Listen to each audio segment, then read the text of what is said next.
Hello everyone, welcome see all in GDC nursing student. आज वाली इस नॉर्सेट एक्सप्रेस सीरीज में मैं आपको फार्माकोलॉजी सब्जेक्ट के कुछ इम्पॉर्टेंट टॉपिक को यहाँ पर डिस्कस करूँगा, जिसमें आज हम anti cancer drug, anti tubercular drug, diuretics drug और साथ ही साथ में NSAID यानी कि नॉन स्टेरॉयडल एंटी इन्फ्लामेटरी, ये चार इंपॉर्टेंट टॉपिक्स को हम क्या करने जा रहे हैं, डिस्कस करने जा रहे हैं, जो आपके नॉर्सेट 9 एग्जामिनेशंस के लिए इंपॉर्टेंट टॉपिक है। इनके क्लासिफिकेशन से क्वेश्चन जो है वो स्टूडेंट बहुत बनते हैं। तो फर्स्ट ऑफ ऑल हमारे पास क्या है जी, टॉपिक हमारा क्या है, तो सर एंटी कैंसर ड्रग।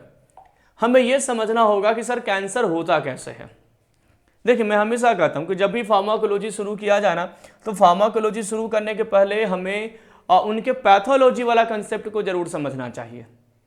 तो आपने पढ़ा होगा कि सर अगर इन केस मान के चले कि सर कुछ सेल हैं बॉडी में, सपोज डैट ये सर सेल हैं, किसी एक सेल के अंदर कैंसरस प्रॉपर्टी आ गया। क्या आ गया जी? कैंसरस प्रॉपर्टी आ गया। तो ये कैंसरस प्रॉपर्टी का मतलब है कि ये सेल जो है वो कंटिन्यूअसली क्या करेगा जी? डिवाइड करेगा, पर्पसलेस डिवीजन होगा, यानी बगैर किसी बेवजह यानी किसी मीनिंग्स के ही ये सेल क्या होगा? डिवाइड होगा, और कंटिन्यूअसली डिवाइड होते होते क्या करेगा? ट्यूमर का फॉर्मेशन करेगा। यही अनकंट्रोल्ड जो सेल डिवीजन होता है स्टूडेंट, उसी को हम क्या कहते हैं? कैंसर कहते हैं। यानी कैंसर का सिंपल सा पॉइंट है कि सर अनकंट्रोल्ड सेल डिवीजन, मतलब रीजन अगर देखा जाए ना, तो सर एक ही रीजन है, that is the uncontrolled cell division, कि सर बहुत ज्यादा स्पीड में क्या होता है? सेल डिवीजन होता है। तो अगर अनकंट्रोल्ड सेल डिवीजन है तो इसका सॉल्यूशन क्या होगा, इसका ट्रीटमेंट क्या होगा? तो सर हम ऐसा ड्रग बनाएंगे जो सेल डिवीजन प्रोसेस को क्या कर दे? इनहिबिट कर दे। सेल डिवीजन प्रोसेस को क्या कर दे जी? इनहिबिट कर दे। वही ड्रग एंटी कैंसर ड्रग कहलाएगा। सिंपल से लॉजिक है ना, बहुत ज्यादा हमें रिसर्च नहीं करना है, केवल क्वेश्चन को सॉल्व करना है। तो सिंपली सर कैंसर का मतलब है uncontrolled cell division, purposeless cell division, यानी बहुत ज्यादा सेल डिवीजन होता है तो नंबर ऑफ सेल्स जो है वो बहुत ज्यादा इंक्रीज हो जाते हैं, और उस नंबर ऑफ सेल को हम जो इंक्रीज हो रहे हैं कंटिन्यूअसली, उसी को हम क्या कहते हैं जी? कैंसर कहते हैं। और उस कैंसर को रोकने के लिए, यानी जो कैंसरस सेल है, यानी जो कैंसर हुआ है, इस कैंसर को ट्रीटमेंट करने वाला जो ड्रग होगा वो क्या करेगा? तो उस अनकंट्रोल्ड सेल डिवीजन को क्या करेगा? इनहिबिट करेगा। अब सेल डिवीजन में आपने प्रोसेस पढ़ा होगा कि सर क्या क्या होते हैं। तो G1 फेज होता है, सर S फेज होते हैं, सर G2 फेज होता है, और M फेज होते हैं। यानी ये जो ड्रग होंगे एंटी कैंसरस ड्रग, ये एंटी कैंसर ड्रग या तो G1 फेज को टारगेट करेगा यानी इनहिबिट करेगा, या S फेज को इनहिबिट करेगा, या G2 फेज को इनहिबिट करेगा, या M फेज को इनहिबिट करेगा। और क्वेश्चन बनते हैं यहां से कि which one is the cell cycle specific anti cancer drug और which one is the cell cycle not specific anti cancer drug. Clear? कि इनमें से कौन से सेल साइकिल स्पेसिफिक है? सेल साइकिल स्पेसिफिक का सिंपल मतलब है कि जो G1 phase, S phase, G2 phase या M फेज पे जाकर के टारगेट करें। तो आई होप आपको ये एक ओवरऑल जो कंसेप्ट है कि कैंसर क्या होता है, और कैंसर को ठीक करने के लिए जो हम मेडिसिन यूज करेंगे, जो हम ड्रग यूज करेंगे मार्केट से, वो ड्रग कौन सा काम करेगा, कैसे कैंसर को ठीक करेगा, ये आई होप आपको ओवरऑल क्लियर हो गया होगा। बाकी थियरी अप्रोच अब और देखते हैं क्या कह रहा जी। न्यूप्लासिया, कैंसर के लिए ही ना ये वर्ड यूज किया जाता है, ये कैंसर के लिए ही ये वर्ड यूज किया जाता है जी, ठीक है ना। और जो एंटी कैंसर ड्रग होता है उसको एंटी नियोप्लास्टिक एजेंट भी कहते हैं। क्या कहते हैं? एंटी नियोप्लास्टिक एजेंट के नाम से, यानी एंटी नियोप्लास्टिक ड्रग के नाम से भी जानते हैं, क्योंकि नियोप्लासिया का मतलब क्या होता है? कैंसर। तो neoplasia is a new uncontrolled growth of cell, और सेल का ग्रोथ मतलब अनकंट्रोल्ड सेल डिवीजन, जैसा कि मैंने आपको बताया। सेल का ग्रोथ मतलब क्या? सेल डिवीजन ना, that is not under physiological control, जो हमारे कंट्रोल में नहीं होता है, और वो आगे जाकर के ट्यूमर या तो मास लेशन, यानी वो सेल एक जगह एग्रीगेट हो जाता है, मास का फॉर्मेशन कर जाता है, सिंपली ग्रोथ करता है, साइज को एनलार्ज करता है, यानी कि इंक्रीज कर देता है, may not be, they are thus called as a अच्छा हाँ, which may not be neoplastic. तो यहां पर सिंपली पॉइंट क्या करा है स्टूडेंट, कि अनकंट्रोल्ड सेल का डिवीजन होने के कारण एक ट्यूमर का फॉर्मेशन या एनलार्जमेंट या तो मास सेल का बढ़ना क्या कहलाता है जी? कैंसर कहलाता है, न्यूप्लासिया कहलाता है। और जो वो ड्रग एंटी कैंसर कहलाएंगे जो क्या करेंगे, तो सर इन कैंसर को, यानी जो कंट्रोल्ड अनकंट्रोल्ड ग्रोथ हो रही है, इन अनकंट्रोल ग्रोथ को क्या करे? इनहिबिट करे। उसे हम क्या कहेंगे जी, एंटी कैंसर ड्रग, जो मैंने आपको यहां पर समझाया है। अब आते हैं सर कि एंटी कैंसर ड्रग होता क्या है, तो these are the agent use in the treatment of cancer. Obvious सी बात है सर, एंटी कैंसर वो ड्रग होगा जो कैंसर के ट्रीटमेंट में यूज किया जाएगा। Cancer is defined as the life threatening disease and major killer in mankind. ऐसा माना जाता है कि ह्यूमन बींग्स को सबसे ज्यादा जो डेथ होती है ह्यूमन बींग्स में वो कैंसर के कारण ही होती है, मेजर है। सिंपली एक नॉर्मल सेल है, इसमें कैंसरस की प्रॉपर्टी हो गई, अनकंट्रोल्ड डिवीजन हो गया, और ये अनकंट्रोल्ड डिवीजन आगे जाकर के मैलिग्नेंट ट्यूमर का फॉर्मेशन कर दिया। मैलिग्नेंट ट्यूमर मतलब मैलिग्नेंसी, मैलिग्नेंसी मतलब कैंसरस ट्यूमर, यानी जो कैंसर कॉज करे। Clear? The agent which cause cancer are called carcinogen. हाँ जी, वो एजेंट, जैसे मान लो कुछ केमिकल्स हैं, तंबाकू, टोबैको जिसको हम कहते हैं, स्मोकिंग वगैरह, ये जो लोग करते हैं उसको क्या कहते हैं, कार्सिनोजन कहते हैं। तो वो एजेंट जो कैंसर कॉज करे उसे हम कार्सिनोजन कहेंगे, जैसे तंबाकू, टोबैको वगैरह एग्जाम्पल में याद कर सकते हैं। These carcinogen can infect any organ, tissue or anywhere in the body of multicellular organism। ये हमारी बॉडी के किसी भी टिश्यू, किसी भी ऑर्गन, किसी भी सेल को टारगेट कर सकते हैं और कैंसर कॉज कर सकते हैं। The surgical removal of tumour, यानी जो ट्यूमर का सर्जिकल रिमूवल होता है, the surgical removal of tumour and the destruction of tumour, और ट्यूमर को डिस्ट्रॉय करना, नष्ट करना। Radiations and the important method of the treatment, यानी जो कैंसरस सेल होते हैं या तो आप उसको सर्जरी करके रिमूव कर दीजिए, या तो उनके ट्यूमर्स को आप डिस्ट्रॉय कर दीजिए, और या तो रेडिएशन थेरेपी से उन कैंसरस सेल को आप क्या कर सकते हैं, क्योर कर सकते हैं। ठीक है ना। और नाउ अडेज साइटोटॉक्सिक ड्रग को क्या किया जाता है जी, यूज किया जाता है। साइटोटॉक्सिक, देखिए साइटो वर्ड क्या चीज के लिए होता है, सेल। साइटो वर्ड क्या चीज के लिए है जी, सेल। और टॉक्सिक मतलब जो सेल को किल्ड करे, यानी नुकसान करे। तो कैंसरस सेल को किल करने वाले ड्रग को साइटोटॉक्सिक ड्रग कहते हैं, यानी वैसा ड्रग जो कैंसरस सेल को क्या करे जी, ट्रीट कर, किल करे। कैंसरस सेल को क्या करे, किल करे, उसे साइटोटॉक्सिक ड्रग कहा जाएगा। चलिए अगले पॉइंट पर आते हैं। All tumours are not cancerous. सारे के सारे ट्यूमर जो होते हैं वो कैंसरस नहीं होते हैं, जैसा कि बिनाइन ट्यूमर। बिनाइन ट्यूमर जो होता है जी, ये स्लोली ग्रोथ करता है, धीरे धीरे ग्रोथ करता है, और ये कैंसरस नेचर का नहीं होता, ये नॉन मैलिग्नेंट है। और सेकेंड टाइप जो आपका ट्यूमर है उसे हम कैंसरस ट्यूमर कहते हैं, जैसे कि मैलिग्नेंट ट्यूमर। यहां डायग्राम से देखें, ये नॉर्मल सेल का ग्रोथ हो रहा है, तो ये सर हमारा ट्यूमर तो यहां पर भी बना है, लेकिन बहुत ज्यादा ग्रोथ नहीं कर रहा, स्लोली स्लोली डिवाइड कर रहा है, तो इसे हम क्या कहेंगे, बिनाइन ट्यूमर के अंडर में कंसीडर करेंगे। और मैलिग्नेंट ट्यूमर मतलब जहां पर कंटिन्यूअसली सेल डिवीजन हो रही हो, कंटिन्यूअसली क्या चल रहा हो भाई, सेल डिवीजन चल रहा हो, उसे हम क्या कहेंगे, मैलिग्नेंट ट्यूमर्स के नाम से जानेंगे। ठीक है, तो मैलिग्नेंट ट्यूमर जो कैंसर कॉज करे और बिनाइन ट्यूमर जो कैंसर कॉज नहीं करे, बस इतना पॉइंट याद रखिएगा कि बिनाइन ट्यूमर कैंसरस नहीं होते, नॉन कैंसरस होते, नॉन मैलिग्नेंट नेचर के होते हैं, और जो आपका मैलिग्नेंट ट्यूमर है वो मैलिग्नेंसी नेचर के होते हैं, यानी कैंसरस नेचर के होते हैं जी।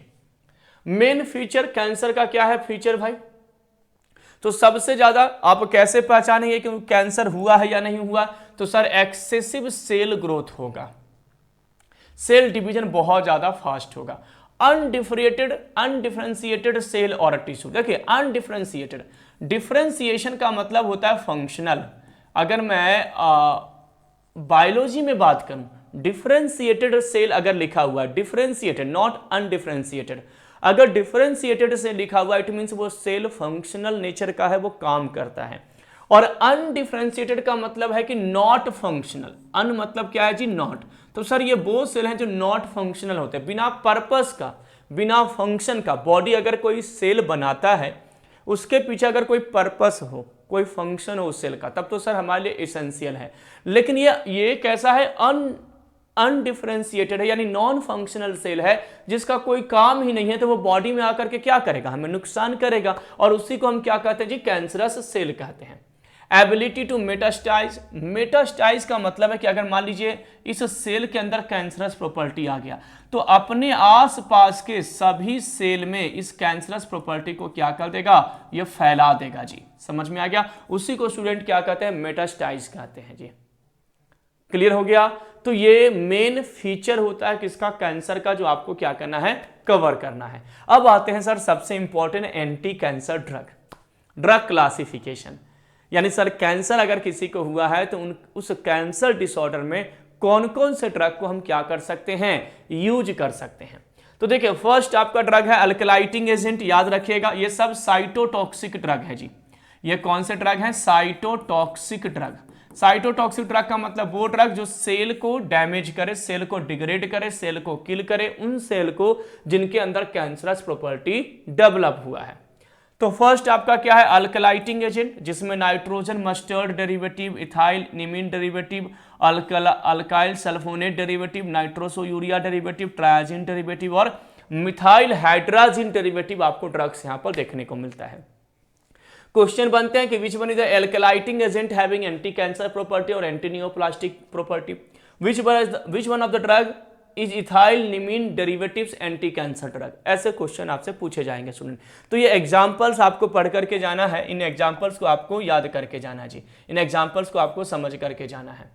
प्लेटिनम कोऑर्डिनेशन कॉम्प्लेक्स में सिसप्लेटिन, कार्बोप्लेटिन, ऑक्सिलिप्लेटिन ड्रग है। वैसे ही एंटी मेटाबोलाइट ड्रग में फॉलेट एंटागोनिस्ट में मिथोट्रिक्सेट, प्रीमिट्रिक्सेट ड्रग है। प्यूरिन एंटागोनिस्ट में 6-मर्किप्टोप्यूरिन है, 6-थायोगुएनिन है, एजाथियोप्यूरिन ड्रग है। पायरिमिडीन डेरिवेटिव में 5-फ्लूरासिल, साइट्राबिन, गैमसिटाबिन है। एंटागोनिस्ट में साइट्राबिन ड्रग है। विंका अल्कलॉइड बहुत बार क्वेश्चन आते हैं, प्लांट सोर्स से प्राप्त किए जाते हैं, विंका रोजिया प्लांट से। विंका अल्कलॉइड का विनक्रिस्टीन, विनब्लास्टीन, विनोरेलेविन। टैक्सिन ग्रुप का पैसिलिटैक्सिल, डोसेटैक्सिल, याद रखिएगा। एपिपोडोफाइलोटॉक्सिन में एटोपोसाइड, टेनिपोसाइड, ये सब ड्रग्स हैं, ये सब एंटी कैंसर ड्रग हैं और साइटोटॉक्सिक ड्रग हैं जी, जो पेशेंट को कैंसर को ठीक करने के लिए दिए जाते हैं। कैम्पटोथिसिन एनालॉग में टोपेटिकॉन, इरिनोटिकॉन, एंटीबायोटिक्स कुछ हैं जिनके पास एंटी कैंसरस प्रॉपर्टी होता है। ये भी इंपॉर्टेंट है आपके लिए कि which one of the antibiotics having also anti cancerous property और एंटी नियोप्लास्टिक एक्टिविटी। तो आपका आंसर होगा एक्टिनोमाइसिन डी, डॉक्सोरुबिसिन, डोनोरुबिसिन, मिटोजैंट्रोन, ब्लियोमाइसिन, मिटोमाइसिन सी, मिट्रामाइसिन, जिसको हम पिला के माइसिन के नाम से भी जानते हैं। तो ये सब आपको क्वेश्चंस आ सकते हैं स्टूडेंट, ठीक है ना। तो ये एंटी कैंसर ड्रग है, यानी एंटी कैंसर ड्रग की क्लासिफिकेशन हुआ कि कौन कौन से डेरिवेटिव्स जो हैं जिनके पास साइटोटॉक्सिक एक्टिविटीज है और कैंसर को क्या करते हैं, क्योर करते हैं। अब इंडिविजुअल ड्रग्स पे आते हैं और उनके कुछ इंपॉर्टेंट पॉइंट को समझते हैं। जैसे साइक्लोफॉस्फेमाइड साइटोटॉक्सिक ड्रग है, मैंने पहले ही बताया कि जितने भी ड्रग हमने पढ़ा है सबके सब साइटोटॉक्सिक है। साइटो मतलब सेल को डैमेज करेंगे, कौन से सेल को, जो कैंसरस सेल होगा ये इनहिबिट करेगा। किसको भाई, तो सर जो कैंसरस सेल होंगे, कैंसरस सेल को सर क्या करेगा, टारगेट करेगा। It is a white crystalline odourless, ये छोड़ दीजिए, ये सब प्रॉपर्टी से क्वेश्चन नहीं आएगा, बस इतना याद रखिएगा कि साइटोटॉक्सिक नेचर का होता है, वाटर में सॉल्युबल होता है, discoloured on exposure to light, light में छोड़ने पर डिस्कलर हो जाता है जी। It is less toxic to platelet and immunosuppressant property, इनके पास इम्यूनोसप्रेजेंट की प्रॉपर्टी साइक्लोफॉस्फेमाइड के पास क्या होता है, कम होता है, लेकिन सर इन एंटी कैंसर प्रॉपर्टी होती है। इम्यूनोसप्रेजेंट मतलब जो इम्यूनिटी को क्या करे, सप्रेस करे जी। मैकेनिज्म ऑफ एक्शन की बात करें साइक्लोफॉस्फेमाइड का स्टूडेंट, तो sir cyclophosphamide alkylate DNA and RNA inhibit enzyme that is synthesis of amino acid in protein. The drug also help for the cross link DNA strand and active. तो ये actually क्या करता है, तो cross linking जो है DNA strand का, उस क्रॉस लिंकिंग को क्या करता है, मोस्टली ड्रग इनहिबिट करता है। सेल साइकिल फेज में ये एक्ट करता है, लेकिन फेज कौन सा है वो अभी क्लियर नहीं है जी। Act as a anti neoplastic alkylating agent in cancer, ये कैंसर के पेशेंट को दिया जाता है। ड्रग का फार्मेकोकाइनेटिक्स की अगर बात की जाए तो सर टैबलेट के फॉर्म में ड्रग अवेलेबल है 10 mg 50 mg ऐसे, और इंजेक्शन के फॉर्म में भी ड्रग अवेलेबल है। डोजेस की अगर मैं बात करूं तो सर अडल्ट में 2 mg to 3 mg पर केजी बॉडी के हिसाब से आप दे सकते हैं, इंट्रावेनस में आप 12 to 15 mg पर केजी बॉडी के अकॉर्डिंग दे सकते हैं। साइक्लोफॉस्फेमाइड ड्रग को किस किस कैंसर में यूज कर सकते हैं, तो सर ल्यूकीमिया, ल्यूकीमिया मतलब क्या होता है स्टूडेंट, ब्लड कैंसर, यानी ब्लड कैंसर में हम साइक्लोफॉस्फेमाइड ड्रग को यूज कर सकते हैं। लिम्फोसार्कोमा में यानी लिम्फेटिक सिस्टम में अगर कैंसर हो जाए, मल्टीपल माइलोमा में, रिप्रोडक्टिव ट्रैक में फीमेल में अगर कैंसर हो जाए, इन सब केसेस में, या हेड में, नेक में ट्यूमर्स हो जाए, कैंसरस प्रॉपर्टी हो जाए, तो साइक्लोफॉस्फेमाइड ड्रग आप क्या कर सकते हैं स्टूडेंट, यूज कर सकते हैं। सर किसे नहीं दिया जाएगा? तो अगर कोई प्रेग्नेंट वीमेंस है या जो लैक्टेशन यानी मिल्क सर्व कर रही है अपने बच्चों को, और रेडिएशन थेरेपी में साइक्लोफॉस्फेमाइड ड्रग को कॉन्ट्राइंडिकेट किया गया है, यानी आपको वो ड्रग यूज नहीं करना है स्टूडेंट। अगर आप अमीनोग्लाइकोसाइड या थायाजाइड के साथ इस ड्रग को यूज करते हैं तो ड्रग क्या करेगा जी? बोन मैरो डिप्रेशन कॉज करेगा, इसलिए इसको अमीनोग्लाइकोसाइड और थायाजाइड के साथ ड्रग को नहीं दिया जाता है। अगला ड्रग है जी chlorambucil, that is a cytotoxic, also cytotoxic drug. Damage fragmenting nuclear chromosome, यानी जिस सेल के न्यूक्लियस के अंदर में क्रोमोसोम का डिवीजन हो रहा होता है, उस क्रोमोसोम के फ्रैगमेंट्स को ये क्या करता है जी? डिस्ट्रॉय करता है, नए डीएनए बनने नहीं देगा जी। ठीक है ना।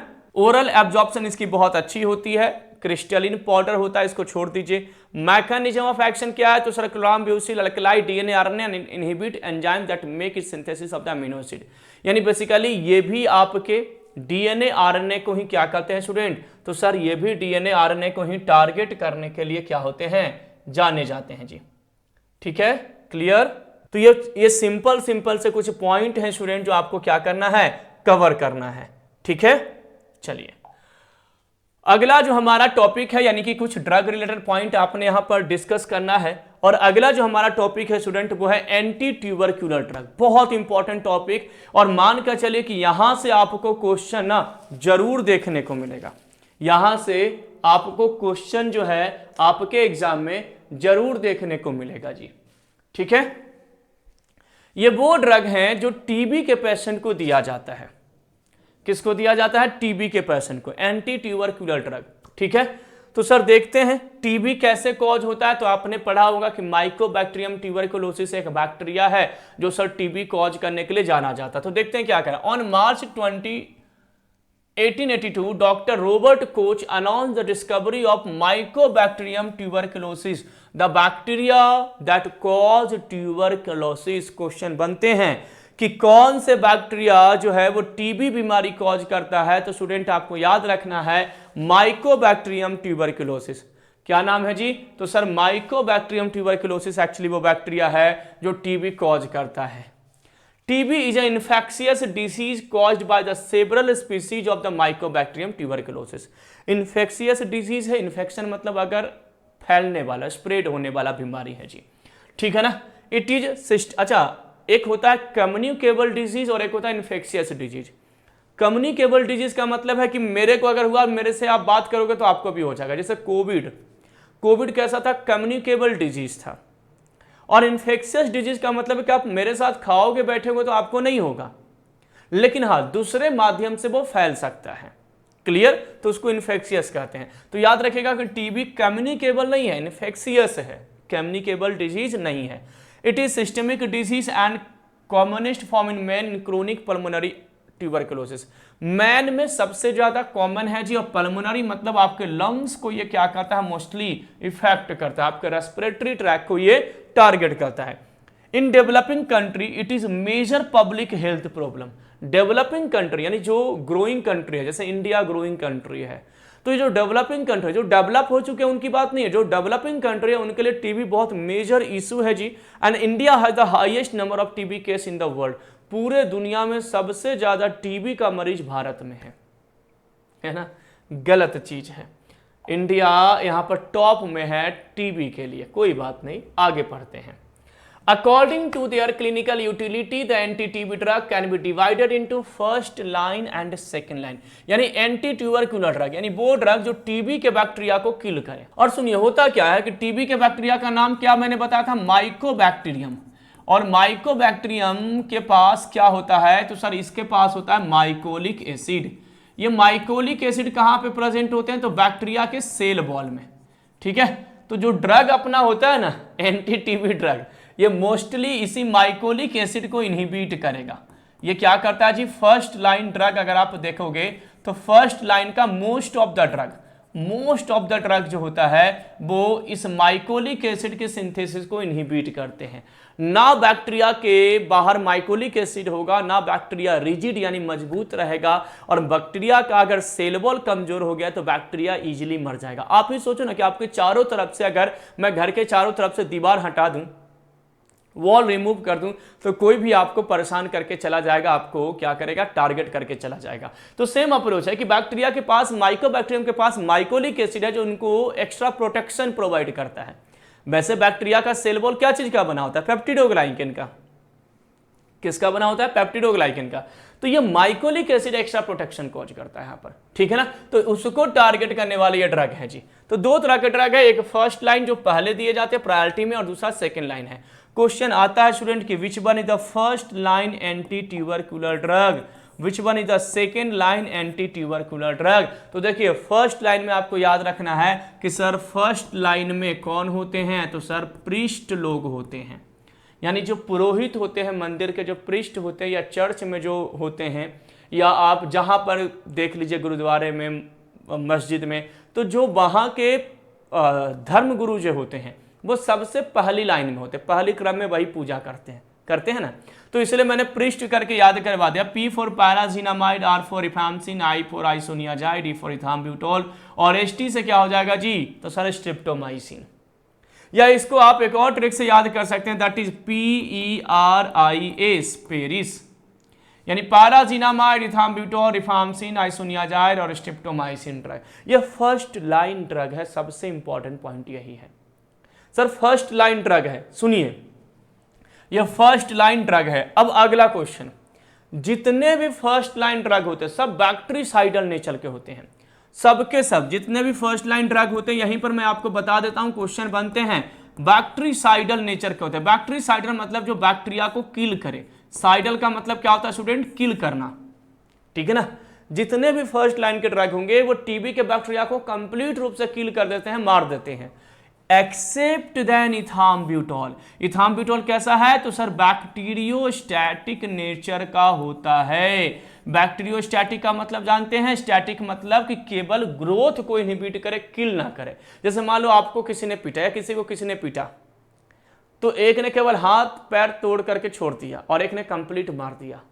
तो हाथ पैर तोड़ करके छोड़ देना, that is the bacteriostatic, clear, और कंप्लीट रूप से मार देना, that is the bactericidal.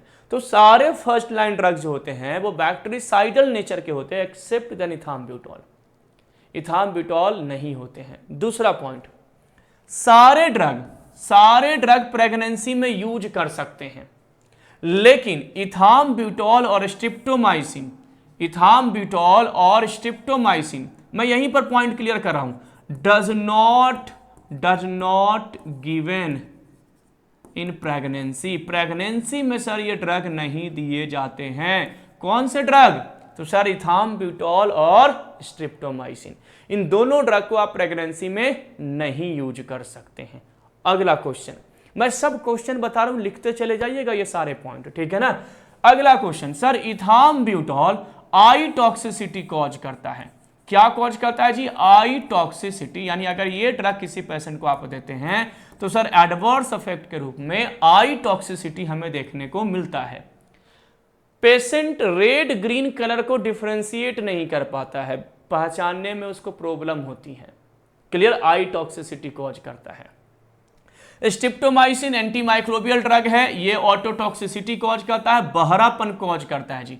Streptomycin क्या कॉज करता है, ऑटोटॉक्सिसिटी, ये इसका क्या है जी, ये ऑटोटॉक्सिसिटी इसका एडवर्स इफेक्ट है, यानी कम सुनाई देगा।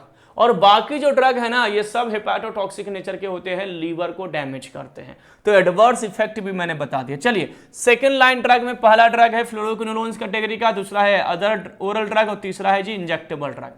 फ्लोरोक्विनोलोन्स में ओफ्लोक्सासिन, लिवोफ्लोक्सासिन, मॉक्सीफ्लोक्सासिन, सिप्रोफ्लोक्सासिन।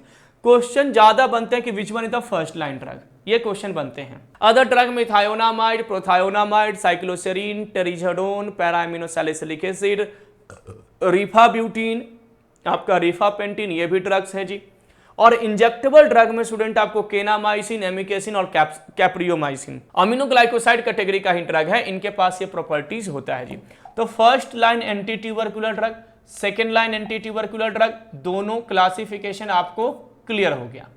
अब आते हैं सर इंडिविजुअल ड्रग पे कि सर ड्रग रिलेटेड पॉइंट हमारे कौन कौन से हैं, ड्रग रिलेटेड पॉइंट अपने कौन कौन से हैं। तो फर्स्ट आपको आइसोनियाजाइड, जिसको आईएनएच के नाम से जाना जाता है, यानी कि शॉर्ट फॉर्म में आईएनएच से इंडिकेट किया जाता है। Isoniazid is an excellent anti tubercular drug and essential component of all anti tubercular regimen. Isoniazid कैसा ड्रग है जी? तो isoniazid is an excellent anti tubercular drug. ये कैसे हैं? एक्सेलेंट एंटी ट्यूबरकुलर ड्रग है and an essential component of all anti tubercular regimen. ठीक है, इट इज प्राइमरी ट्यूबरकुलोसाइडल। मैंने बताया कि सारे फर्स्ट लाइन ड्रग ट्यूबरकुलोसाइडल होते हैं एक्सेप्ट देन आपके ethambutol. It is the most effective and cheapest anti tubercular drug, यानी कि इफेक्टिव भी और सस्ती भी दवाई है। ये आपके एसिडिक और अल्कली दोनों मीडियम में इफेक्ट देते हैं जी, एक्शन देते हैं। आइसोनियाजाइड क्या करते हैं? तो मैंने आपको पहले ही बताया कि बैक्टीरियल सेल वॉल की सिंथेसिस को इनहिबिट करेगा। देखिए, माइकोलिक एसिड के सिंथेसिस को इनहिबिट करेगा जी। ठीक है ना, माइकोलिक एसिड की सिंथेसिस को क्या करेगा? इनहिबिट करेगा। क्लियर? कौन से एंजाइम को इनहिबिट करके? तो सर कैटालेज पेरोक्सीडेज एंजाइम को टारगेट करके। क्लियर? तो mycolic acid synthesis inhibitor drug है। सर फार्माकोकाइनेटिक्स प्रोफाइल में क्या है? तो सर कंप्लीटली अब्सॉर्ब होता है ओरली, ऑल टिश्यू में पेनिट्रेट होगा, बॉडी के जितने भी टिश्यू है सभी में जाएगा। Tubercular cavities, ascitic fluid, necrotic tissue, इन सब में इनका क्या होता है जी? एंट्री होता है। इवन सेरेब्रोस्पाइनल फ्लूइड में भी ये एंटर करते हैं। It is metabolised by acetylation and this is genetically determined. Acetylation जो मेटाबॉलिक रिएक्शन होते हैं, आपने पढ़ा होगा फेज 1 और फेज 2, दो अलग अलग प्रकार के रिएक्शन पढ़े होंगे मेटाबॉलिज्म में। तो फेज 1 में ऑक्सीडेशन, रिडक्शन, हाइड्रोलिसिस, साइक्लाइजेशन, डिसाइक्लाइजेशन, डीअमीनेशन, ये सब पढ़े होंगे। बाकी रेस्ट ऑफ ऑल जितने भी आपने रिएक्शन पढ़े होंगे वो सब के सब क्या है? फेज 2 रिएक्शन है, जैसे glucuronide conjugation reaction, acetylation reaction, methylation reaction, sulphate conjugation reaction, ये सब सेकंड आपका फेज 2 है। तो फेज 2 रिएक्शन से ये होता है जी। अडल्ट डोज 5 mg पर केजी, 15 mg पर केजी बॉडी वेट के अकॉर्डिंग है जी, दिया गया है। पीडियाट्रिक मतलब छोटे बच्चों का ये डोज दिया गया है। ये सर एडवर्स इफेक्ट क्या कॉज करते हैं? तो पेरिफेरल न्यूराइटिस यानी न्यूरॉन में इन्फ्लामेशन कॉज करते हैं, लीवर को डैमेज करते हैं, हेपेटाइटिस कॉज करते हैं, और सीएनएस यानी आपके ब्रेन को भी इफेक्ट करते हैं। मे बी आपके साइकोसिस या तो सीजर यानी कि आपको एपिलेप्टिक जैसे सिम्टम्स आपको देखने को मिल सकते हैं। रिफार्मसिन एक्चुअली ये बहुत इंपॉर्टेंट ड्रग है। मैकेनिज्म ऑफ एक्शन से भी क्वेश्चन आते हैं। DNA dependent RNA polymerase enzyme inhibitor drug है, याद रखिएगा। तो sir rifampicin is semi synthetic derivative of rifamycin. Rifamycin natural drug है जो स्ट्रेप्टोमाइसिस मेडिटर्नी से इसको क्या किया जाता था? ऑब्टेन किया जाता है। रिफामाइसिन का ही ड्रग है रिफार्मसिन। ठीक है ना, टीबी के पेशेंट को दिया जाता है। मैकेनिज्म ऑफ एक्शन में याद रखिएगा स्टूडेंट कि सर क्या है? तो सिंपली आपको बस इतना याद रखना है कि मैकेनिज्म ऑफ एक्शन में कि ये छोड़ दीजिए, बस इतना याद रखिएगा, DNA dependent RNA polymerase enzyme, RNA polymerase enzyme inhibitor drug, ये इनका मैकेनिज्म ऑफ एक्शन है कि DNA dependent RNA polymerase enzyme को इनहिबिट करता है जी। Clear? DNA dependent RNA polymerase enzyme को इनहिबिट करता है, ये रिफार्मसिन का मैकेनिज्म ऑफ एक्शन है student. Isoniazid is used both in treatment of active tuberculosis, दोनों केसेस में इनको यूज किया जाता है। फार्माकोकाइनेटिक्स मैंने आपको बता ही दिया। हिपैटोटॉक्सिसिटी, गैस्ट्रोइंटेस्टाइनल डिस्टर्बेंस और फ्लू लाइक सिंड्रोम जैसे रिएक्शन आपको इनके साथ देखने को मिल सकता है। ये इनका डोज दिया गया है जी। रिफार्मसिन का मैंने बता दिया वेल एब्जॉर्ब्ड है जी, सेरेब्रोस्पाइनल फ्लूइड में भी एंटर करते हैं। ठीक है ना, और माइक्रोजोमल एंजाइम जो आपके लीवर में होते हैं, जो ड्रग के मेटाबॉलिज्म कराने के लिए रिस्पॉन्सिबल होते हैं, उस माइक्रोजोमल एंजाइम यानी C/P450 एंजाइम को इंड्यूस करता है यानी प्रमोट करता है, ड्रग के मेटाबॉलिज्म को फास्ट करेगा जी। यूज ये सर आपको माइकोबैक्टीरियल इन्फेक्शन में यूज होते हैं, यानी कि जो आपका रिफार्मसिन है, याद रखेगा रिफार्मसिन का जो यूज है एंटी टीबी तो है ही, एंटी टीबी यानी टीबी के पेशेंट को तो करता ही है, एंटी लेप्रेसी यानी जो लेप्रेसी वाले पेशेंट होते हैं ना स्टूडेंट, वो भी प्रॉपर्टी इनके पास है। तो देखिए यहाँ पर लिखा हुआ है लेप्रेसी, बस इतना याद रखिएगा कि सर टीबी और लेप्रेसी दोनों को ठीक करता है। तो कभी कभी ये क्वेश्चन भी बनते हैं कि which one of the anti TB drug having also anti leprotic property, तो आपका आंसर होगा रिफार्मसिन ड्रग। कौन सा होगा जी? रिफार्मसिन ड्रग, यानी टीबी को भी ठीक करता है और लेप्रेसी को भी ठीक करता है। स्ट्रिप्टोमाइसिन अमीनोग्लाइकोसाइड कैटेगरी का ड्रग है, ट्यूबरक्लोस्टैटिकली ड्रग है, ट्यूबरक्लोसाइडल भी है इन विट्रो में। It mainly act as a tuberculostatic agent. When streptomycin is used alone permanent bacterial resistance occur, अगर आप अकेले यूज करेंगे तो बैक्टीरिया इनके अगेंस्ट रेजिस्टेंस डेवलप करेगा। रेजिस्टेंस मतलब आप ड्रग खाओगे लेकिन टीबी ठीक नहीं होने वाला, बैक्टीरिया मरने वाला नहीं है। लेकिन अगर आप इनको कॉम्बिनेशन में यूज करते हैं तो सर रेजिस्टेंस डेवलप होने के चांसेस कम रहते हैं, यानी अमीनोग्लाइकोसाइड अपना एक्शन देता है। तो एंटी टीबी ड्रग भी अपना कंप्लीट हो गया। तो दो टॉपिक हमने बाइंड अप किया स्टूडेंट इन शॉर्ट में, that is the anti cancer और एंटी टीबी ड्रग। तीसरा जो कि एक और इंपॉर्टेंट टॉपिक है that is the diuretics. Diuretics में सिंपली क्या है, वो ड्रग जो यूरेसिस करवाए, वो ड्रग जो यूरेसिस यानी यूरिन के आउटपुट को इंक्रीज करते, उसे हम क्या कहते हैं, डायूरेसिस ड्रग कहते हैं। तो सिंपली अगर आप देखोगे ना तो मैं एक छोटा सा पॉइंट आपको बता देता हूं कि सर यूरेसिस होता कैसे, यूरिन हम कैसे ये करते हैं। तो आपने पढ़ा होगा कि सर अपनी बॉडी में क्या प्रेजेंट है, तो सर किडनी प्रेजेंट है। अपनी बॉडी में क्या प्रेजेंट है, तो सर अपनी बॉडी में क्या प्रेजेंट है, तो आपने पढ़ा होगा स्टूडेंट कि सर अपनी बॉडी में किडनी प्रेजेंट होते हैं। क्या प्रेजेंट होते हैं भाई, अपनी बॉडी में क्या प्रेजेंट है, चलिए अपनी बॉडी में क्या प्रेजेंट है जी, तो सर किडनी प्रेजेंट है। और किडनी का फंक्शन आपने क्या पढ़ा होगा कि सर ये जो किडनी होता है, ये किडनी का फंक्शन क्या है, तो सर ये जो किडनी होता है ये क्या करता है, यूरिन का फॉर्मेशन करता है। आपने पढ़ा होगा यूरिन फॉर्मेशन में हेल्प करता है, ऑस्मो रेगुलेशन करता है जी, ऑस्मो रेगुलेशन में हेल्प करता है, ये सब आपने प्रॉपर्टी पढ़ा होगा। और सर ब्लड प्यूरिफिकेशन कॉज करता है, ब्लड प्यूरिफिकेशन कॉज करता है, यही है ना किडनी का, यही फंक्शन है। सर किडनी में होता क्या है, तो सर किडनी के अंदर एक नेफ्रॉन प्रेजेंट होते हैं जो किडनी का फंक्शनल यूनिट होता है। चलिए ये आपका नेफ्रॉन आपने पढ़ा होगा, ये साइट 1 है proximal convoluted tubule, then loop of Henle, ये आपका साइट 2 है। और उसके बाद सर तीसरा साइट को हम कहते हैं डिस्टल कॉन्वोल्यूटेड ट्यूब्यूल। और उसके बाद आपने पढ़ा होगा जी कलेक्टिंग डक्ट, ये आपने क्या बनाया होगा, नेफ्रॉन। ये जो फंक्शनल यूनिट है किसका भाई, किडनी का। होता क्या है स्टूडेंट कि यहाँ से ब्लड जो है वो फिल्ट्रेट लाता है, और डेली जो आपका फिल्ट्रेट होता है वो कितना होता है, 180 लीटर पर डे होता है। आपने पढ़ा होगा जिसको हम लोग क्या कहते हैं, GFR कहते हैं, ग्लोमेरुलर फिल्ट्रेशन रेट। और ग्लोमेरुलर फिल्ट्रेशन रेट आपने पढ़ा होगा कि sir 120 ml per day, 120 ml पर मिनट है ना, 120 ml पर मिनट आपका क्या होता है, ग्लोमेरुलर फिल्ट्रेशन रेट। और यही अगर पर डे निकालोगे तो 180 लीटर पर डे, यानी कि सर हमारी किडनी जो है 180 लीटर फिल्ट्रेट डेली बनाती है। क्या बनाती है, डेली बनाती है। वो 180 लीटर में आपने ये पढ़ा होगा कि सर 99% रीअब्जॉर्ब हो जाते हैं। क्या हो जाते हैं, रीअब्जॉर्ब हो जाते हैं। रीअब्जॉर्ब मतलब वापस से ब्लड में चले जाते हैं। और सर रिमेनिंग 1% जो होता है वो यूरिन के फॉर्म में क्या हो जाते हैं, बाहर जाते हैं। यानी सर इस 180 लीटर का 1% कितना हुआ, तो सर 1% हुआ 1.8 लीटर पर डे। यानी सर लगभग हम 1.5 से 2 लीटर यूरिन डेली हम पास करते हैं। यानी इस 180 लीटर में बाकी सारी चीजों को रीअब्जॉर्ब कर लिया जाता है। ये अलग अलग साइट पे रीअब्जॉर्ब मतलब यहां पर क्या है, तो सर ब्लड वेसल्स हैं, इन चीजों को कहां पर ले जाया जाता है, ब्लड में। तो सर अलग अलग साइट से इनको रीअब्जॉर्ब कर लिया जाता है, अलग अलग साइट से रीअब्जॉर्ब कर लिया जाता है। और जो रिमेनिंग 1% है उसको यूरिन के फॉर्म में यूरेथ्रा से हम बाहर कर देते हैं, जो कितना है जी, 1%।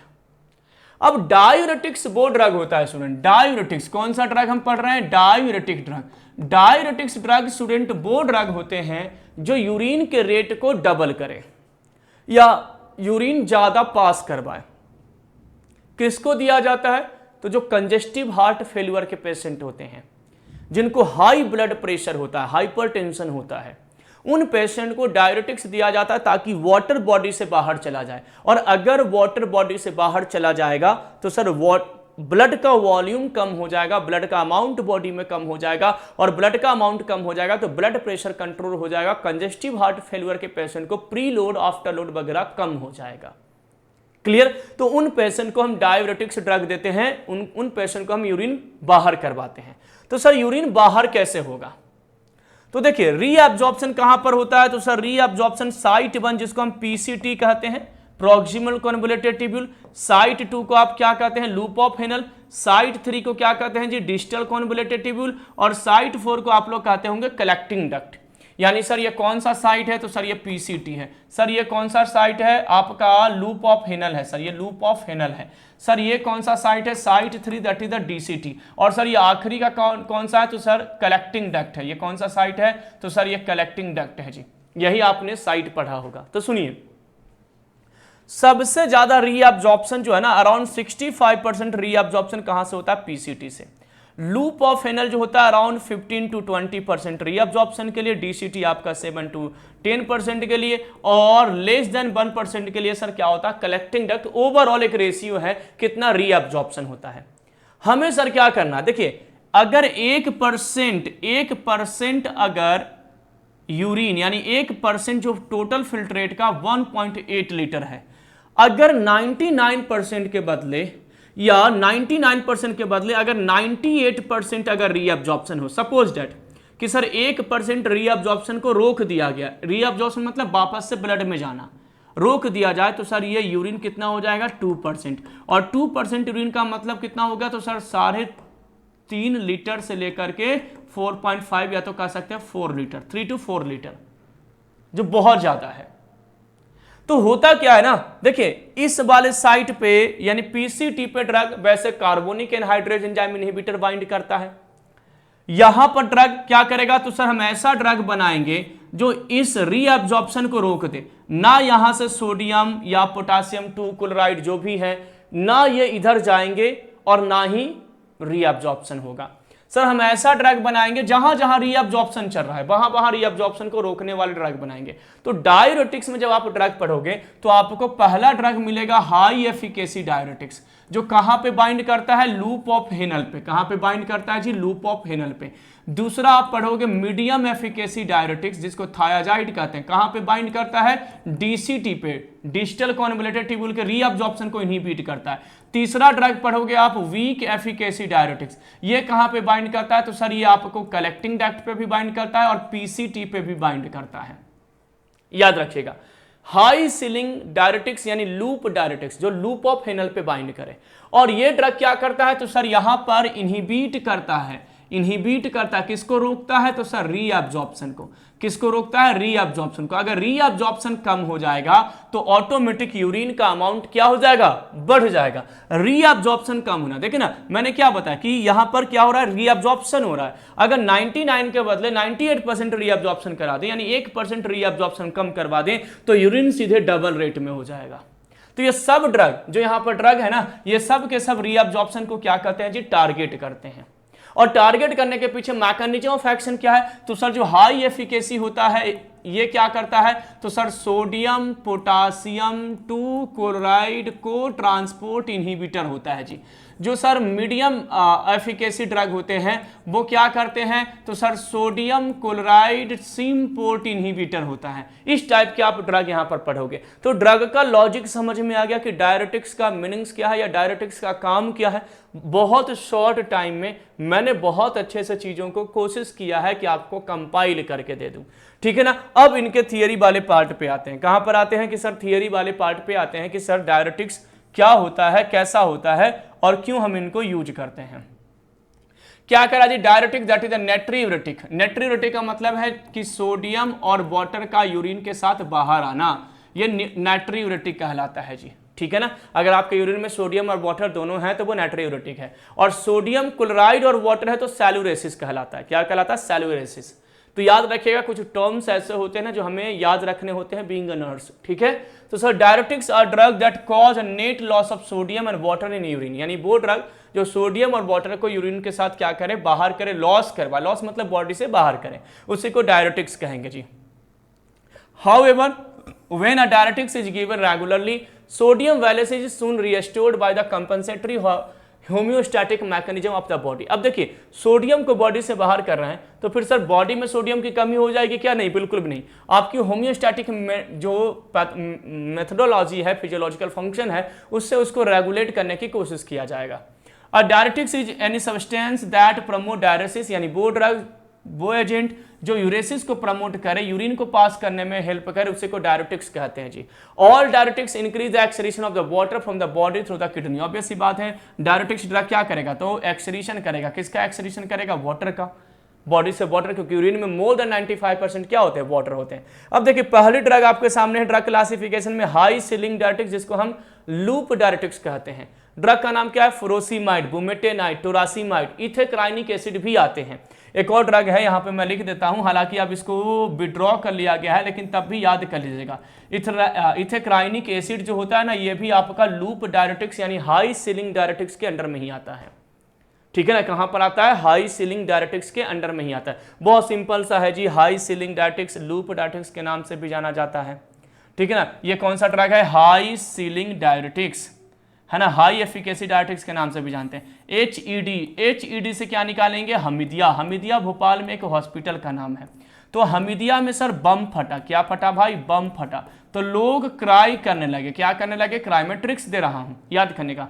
तो हमीदिया से हो जाएगा हाई एफिकेसी डायरेटिक्स, बम से हो जाएगा बुमेटेनाइड, फटा से हो जाएगा से फुरोसीमाइड, टा से हो जाएगा टोरासीमाइड, और क्राई से हो जाएगा इथेक्राइनिक एसिड। क्लियर, ये हाई सीलिंग डायरेटिक्स से क्वेश्चन पूछा जाएगा आपसे कि which one is the loop diuretics, which one is the high ceiling diuretics. याद रखिएगा, हाई सीलिंग में प्रोटोटाइप ड्रग, फर्स्ट ड्रग आपका जो है प्रोटोटाइप ड्रग या तो फर्स्ट ड्रग जो होता है स्टूडेंट, वो फुरोसीमाइड होता है। ये पहला ड्रग है। ऑटोटॉक्सिसिटी कॉज करता है, यानी आपको बहरापन कॉज करता है, ये भी ड्रग फुरोसीमाइड। ठीक है ना, ये आपकी बॉडी में हाइपोमैग्नीसीमिया, हाइपोकैल्सीमिया, हाइपोनेट्रीमिया ये सब कॉज करते हैं। बाकी हाइपरग्लाइसीमिया, हाइपरयूरिसीमिया और हाइपरलिपिडीमिया कॉज करने के लिए जाने जाते हैं। आगे मैं बात करूंगा। मीडियम एफिकेसी डायरेटिक्स, इसमें दो ड्रग है, एक है बेंजोथायाडाइजीन डेरिवेटिव और एक है थायाजाइड लाइक डायरेटिक्स। ड्रग क्या जी, हाइड्रोक्लोरथायाजाइड, हाइड्रोफ्लोमेथायाजाइड, बेंथायाजाइड, क्लोथैरिडोन, मेटोलाजोन, जिपामाइड, ये सब ड्रग है। कैसे याद करेंगे, तो सर हमीदिया में बम फटा था, हमीदिया में बम फटा, लोग हाई हाई करने लगे, मतलब लोग चिल्लाने लगे, क्राई करने लगे। अच्छा, मैक्सिमम लोग कैसे थे, मिडिल क्लास के लोग थे। मिडिल क्लास से क्या हो जाएगा जी, मीडियम एफिकेसी। मैक्सिमम लोग वहां पर कैसे थे, मिडिल क्लास के लोग थे, तो मीडियम एफिकेसी। वो लोग क्या करने लगे, हाई हाई करने लगे, गवर्नमेंट के खिलाफ हाई हाई करने लगे। कहां पर, तो मुंबई के बांद्रा जगह में, बांद्रा से बेंथायाजाइड हो जाएगा, हाई हाई से हो जाएगा आपका हाइड्रोक्लोरथायाजाइड, हाइड्रोफ्लोमेथायाजाइड। ठीक है ना। अब ये बात किसको पता चला, तो सर इंडिया के सीएम को। सी फॉर क्लोरथैलिडोन, म से हो जाएगा जी, एम से मेटोलाजोन।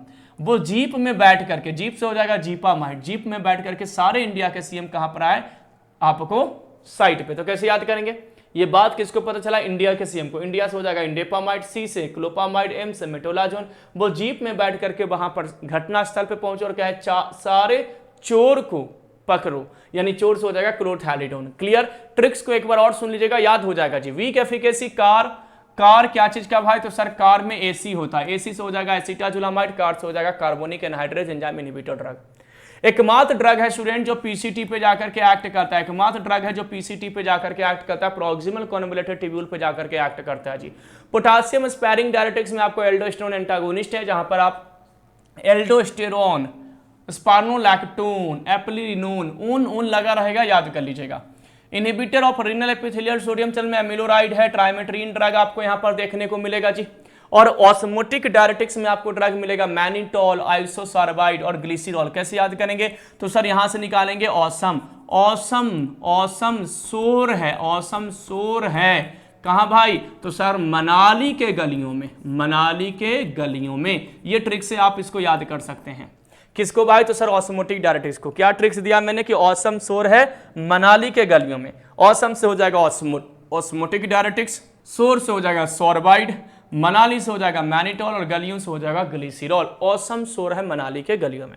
चलिए अब इंडिविजुअल ड्रग पे आ जाते हैं। फुरोसीमाइड, ठीक है ना। मैंने क्या कहा, फर्स्ट ड्रग है, प्रोटोटाइप ड्रग है। पहला पॉइंट याद रखिएगा, the introduction of this rapidly acting high ceiling efficacy oral diuretic was break through it maximal natriuretic. Natriuretic nature का होता है, यानी कि सोडियम को यूरिन से बाहर करता है। कहां पे बाइंड करेगा, तो सर लूप ऑफ हेनल पे बाइंड करेगा। ये तो पहले से ही पॉइंट क्लियर है कि सर कहां पे बाइंड करेगा, तो सर ये लूप ऑफ हेनल पे जाकर के बाइंड करेगा, मैकेनिज्म ऑफ एक्शन, ठीक है ना। और क्या करेगा, तो सर सोडियम पोटासियम 2 क्लोराइड क्या करेगा, तो सर सोडियम पोटासियम 2 क्लोराइड को को ट्रांसपोर्ट को क्या करेगा जी, इनहिबिट करेगा। यही इसका मैकेनिज्म ऑफ एक्शन होता है। किसका? तो सर ये मैकेनिज्म ऑफ एक्शन है आपका फुरोसिमाइड ड्रग का। किसका है जी? फुरोसिमाइड ड्रग का, ठीक है ना। प्रोटोटाइप का ड्रग है, फर्स्ट ड्रग है, ये भी याद रखिएगा। इट कैन बी ओरली तो दे ही सकते हैं, इंट्रावेनस रूट से भी हम इसको दे सकते हैं। मैकेनिज्म ऑफ एक्शन मैंने आपको पहले ही बता दिया, सोडियम पोटेशियम 2 क्लोराइड को ट्रांसपोर्ट या सिम्पोर्ट इनहिबिटर ड्रग के नेचर के होते हैं जी, ये तो पहले ही क्लियर कर दिया।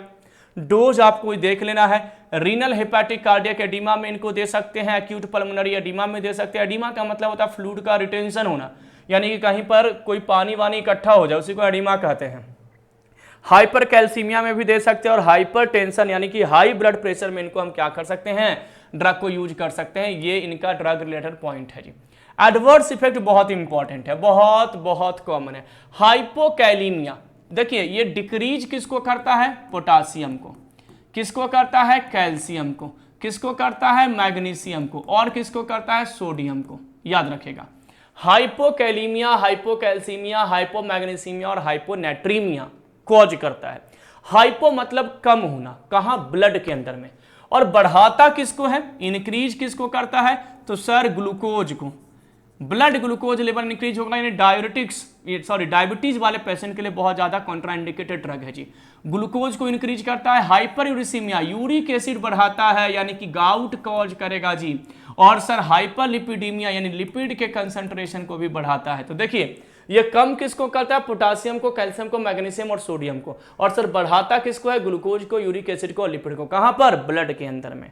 तो हाइपरग्लाइसीमिया, हाइपरयूरिसीमिया, हाइपरलिपिडीमिया कॉज करता है, जबकि हाइपोकैलीमिया, हाइपोकैल्सीमिया, हाइपोमैग्नीसीमिया और हाइपोनेट्रीमिया कॉज करता है। और मेजर एडवर्स इफेक्ट है दैट इज द ओटोटॉक्सिसिटी, यानी बहरापन कॉज करता है जी। याद रखिएगा, ड्रग याद रखिएगा स्टूडेंट कि सर ओटोटॉक्सिसिटी मोस्टली कौन से ड्रग कॉज करते हैं, तो याद रखिएगा हाई सीलिंग डायरेटिक्स, यानी कि मैं डायरेक्ट ड्रग का नाम लिख देता हूं, फुरोसिमाइड वाला जितने भी ड्रग है, फुरोसिमाइड, बुमेटेनाइड, टोरासिमाइड, इथेक्राइनिक एसिड, ये सब आपको ऑटोटॉक्सिसिटी कॉज करते हैं। और अमीनो ग्लाइकोसाइड कैटेगरी का जितने भी ड्रग होते हैं, अमीनो ग्लाइकोसाइड एंटीबायोटिक्स जो है ना, अमीनो ग्लाइकोसाइड जो एंटीबायोटिक्स है, जहां पर आपने पढ़ा होगा कौन कौन से एंटीबायोटिक्स आपने पढ़ा होगा यहाँ पर, तो सर आपने पढ़ा होगा streptomycin, kanamycin, एमिकेसिन, पारोमाइसिन, capreomycin, neomycin, फ्रेमाइसेटिन, सीसोमाइसिन, tobramycin, ये सब ड्रग ऑटोटॉक्सिसिटी यानी कि बहरापन कॉज करता है जी। सर किसको इंडिकेट कर सकते हैं, ओवरलोड अगर एडिमा वगैरह जिसको हो गया, मैंने बताया पहले ही कंजेस्टिव हार्ट फेलियर में, इन सब में इनको दे सकते हैं। और किनको नहीं दिया जाएगा, कॉन्ट्राइंडिकेशन कहां पर होगा, तो sir use of higher than the recommended dose of the furosemide और fast infusion rate of the drug. Hypoalbuminaemia, ये सब जिनके हैं, यानी जिनमें एल्बुमिन वगैरह की कमी है, उनको सर ये ड्रग नहीं दिया जाएगा। ऐसा पॉइंट आपको याद रखना है जी। ऐसा पॉइंट आपको क्या करना है, याद रखना है कि सर इन पेशेंट को हम ये ड्रग्स क्या करेंगे, तो सर इन पेशेंट को हम ये ड्रग नहीं देंगे। ये पॉइंट आपको क्या करना है, याद रखना है। तो मेजर जो हमारा ड्रग था उस कैटेगरी का, वो आपका क्या था जी, फुरोसिमाइड, जो मैंने आपको क्या कर दिया, क्लियर कर दिया। थायाजाइड जो डायरेटिक्स होता है, सारा एडवर्स इफेक्ट कॉज करता है एक्सेप्ट देन आपका हाइपोकैल्सीमिया। वो हाइपोकैल्सीमिया ना कॉज करके हाइपर कैल्सीमिया कॉज करने के लिए क्या होता है, जाना जाता है। क्या कॉज करता है, हाइपर कैल्सीमिया। तो वो पॉइंट याद रखिएगा। बाकी सारे पॉइंट कॉमन ही है। ड्रग क्लासिफिकेशन याद करवा दिया, मैकेनिज्म ऑफ एक्शन बता दिया। आखिरी टॉपिक जो हमारा आज का है जी, वो है non steroidal anti inflammatory drug. यानी सर ड्रग कैसा है, नॉन स्टेरॉइडल नेचर का है और एंटी इन्फ्लामेटरी नेचर का है। इस ड्रग के पास देखिए प्रॉपर्टी क्या होता है, ये जो ड्रग होता है एंटी इन्फ्लामेटरी होता है, यानी इन्फ्लामेशन को कम करेगा, तो सर एंटी इन्फ्लामेटरी प्रॉपर्टी होता है इनके पास।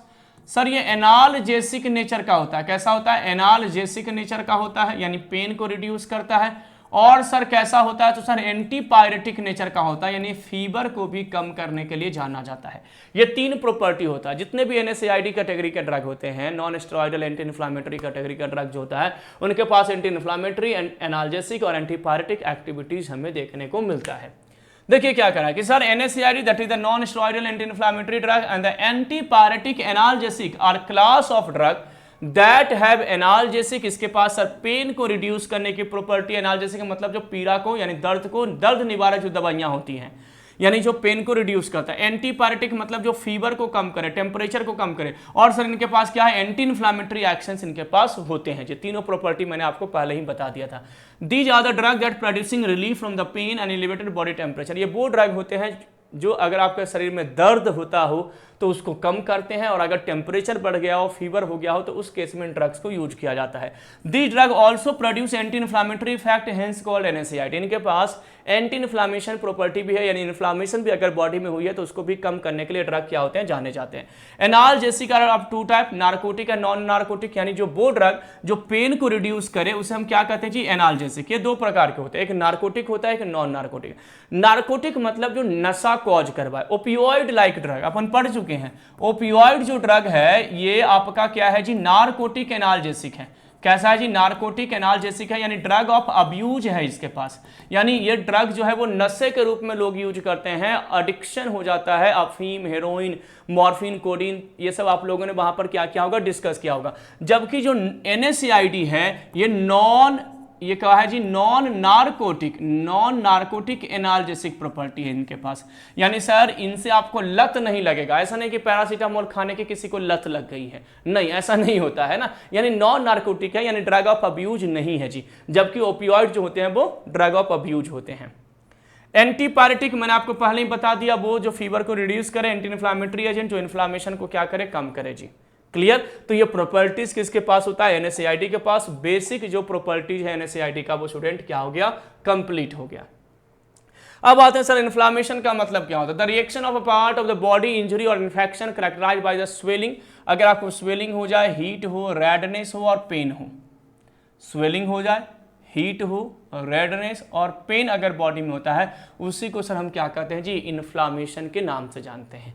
अब आते हैं कि सर ड्रग कितने टाइप के होते हैं। तो सुनिए, इन्फ्लामेशन कौन कॉज करता है। इन्फ्लामेशन याद रखेगा कि इन्फ्लामेशन, मैं यही पॉइंट तो क्लियर करता हूं, इन्फ्लामेशन कौन कॉज करता है। तो सर एक एंजाइम है, एक्चुअली एजेंट है, इन्फ्लामेटरी एजेंट, जिसको नाम है प्रोस्टाग्लैंडिन, थ्रोम्बोक्सिन, प्रोस्टासाइक्लिन, ल्यूकोट्राइन। ये सब क्या है जी, इन्फ्लामेटरी मीडिएटर हैं। और इनका फॉर्मेशन कौन करता है, इनको कौन बनाता है, ये क्या है जी, तो सर ये वो हैं जो इन्फ्लामेशन कॉज करते हैं। और इनका फॉर्मेशन कौन करता है, तो एक एंजाइम करता है, COX enzyme, cyclooxygenase enzyme. In short में समझिए कि जब अपनी बॉडी में सेल मेम्ब्रेन डैमेज होता है तो वहां पर एक एंजाइम हमारे सेल मेम्ब्रेन में प्रेजेंट होता है, जिसको हम कहते हैं फॉस्फोलाइपेज A2 एंजाइम। क्या कहते हैं स्टूडेंट, फॉस्फोलाइपेज A2 एंजाइम। और ये फॉस्फोलाइपेज A2 एंजाइम क्या करता है स्टूडेंट, तो वो फॉस्फोलिपिड जो कि हमारे सेल मेम्ब्रेन में प्रेजेंट होता है, उस फॉस्फोलिपिड को ब्रेक डाउन करके एरास्टिडोनिक एसिड में कन्वर्ट करता है। और वो एरास्टिडोनिक एसिड एक एंजाइम के हेल्प से, जिसका नाम है कॉक्स एंजाइम, उस कॉक्स एंजाइम के हेल्प से प्रोस्टाग्लैंडिन, प्रोस्टासाइक्लिन, थ्रोम्बोक्सिन का फॉर्मेशन करता है। और ये प्रोस्टाग्लैंडिन वगैरह आगे जाकर के इन्फ्लामेशन कॉज करते हैं।